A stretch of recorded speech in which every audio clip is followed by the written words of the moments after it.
Factors on which the capacitance of a capacitor depends are size and shape of the capacitor and medium between the conducting plates of the capacitor. Now let us discuss how it depends upon the size and shape of the capacitor.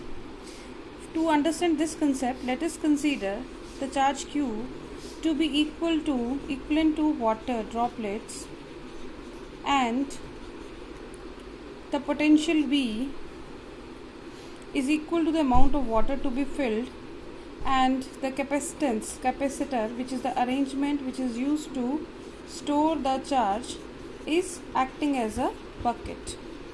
Right?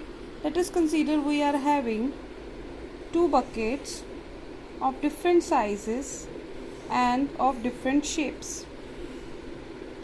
When Q amount of water is filled in both these containers, so clearly in this case let the water level rises to this point, and since this is broader at the bottom, so let the level rises to this.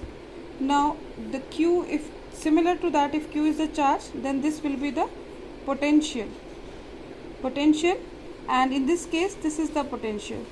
So clearly, depending upon the shape and size, the value of V changes. In this case, we can show that on giving the same amount of Q, more charge can be stored in this capacitor. No doubt, Q is directly proportional to V. Whatever is the amount of charge is given to it raises its potential to V value.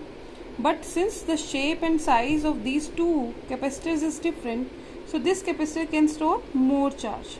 It means C is equal to Q by V. If V is smaller, so capacitance will be more. Means the capacity to store the charge will be more. Similarly, it depends upon the medium between the conducting plates. It is found experimentally that Cm is equal to K times C naught. That is, the capacitance when the conducting plates are immersed in a medium is K times, K means dielectric constant K time the capacitance between the plates is vacuum or air. So these are the two factors on which it depends.